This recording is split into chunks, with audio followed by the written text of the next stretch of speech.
রাজধানীর শাহবাগ মোড়ে ভোলা বরিশাল সেতু সহ ৫ দফা দাবিতে অবস্থান নিয়েছেন হাজারো ভোলাবাসী।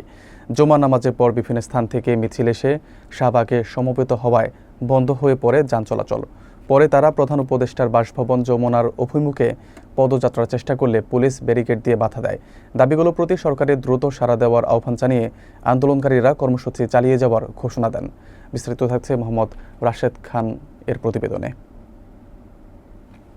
রাজধানীর শাহবাগ মোড় শুক্রবার দুপুর থেকে উত্তপ্ত হয়ে ওঠে ভোলা বরিশাল সেতু সহ ৫ দফা দাবিতে আন্দোলনকারী ভোলাবাসীর উপস্থিতিতে। জুমার নামাজের পর ঢাকায় অবস্থানরত ভোলার বিপুল সংখ্যক মানুষ বিভিন্ন স্থান থেকে মিছিল নিয়ে শাহবাগে জড়ো হন।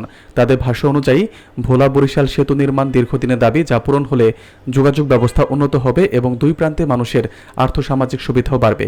এছাড়া মেডিকেল বিশ্ববিদ্যালয়, পাবলিক বিশ্ববিদ্যালয় নির্মাণ এবং গ্যাস সংযোগ সহ বাকি দাবিগুলো এলাকায় উন্নয়নের স্বার্থেই জরুরি বলে উল্লেখ করেন তারা। আন্দোলনকারীদের উপস্থিতিতে শাহবাগের চারদিকে যান চলাচল বন্ধ হয়ে যায়, সৃষ্টি হয় তীব্র যানজট। কিছুক্ষণ পর তারা প্রধান উপদেষ্টার বাসভবন যমুনা অভিমুখে মার্চ করার ঘোষণা দিলে পুলিশ সতর্ক অবস্থানে যায় এবং শাহবাগ থেকে বাংলা মোটরমুখী সড়কে ব্যারিকেড স্থাপন করে। মার্চ শুরু হলে পুলিশ ব্যারিকেড দিয়ে তা থামিয়ে দেয়। উপস্থিত আন্দোলনকারীদের মতে সরকারের দৃষ্টি আকর্ষণ এবং দাবি আদায়ের উদ্দেশ্যেই তারা রাজপথে নেমেছেন। তারা আশা করছেন ভোলা বরিশাল সেতু সহ সব দাবি দ্রুত বাস্তবায়নের উদ্যোগ নেবে সরকার। আন্দোলনে বিভিন্ন শ্রেণী পেশার ভোলাবাসী ব্যানার ফেস্টুন নিয়ে অংশ নেন।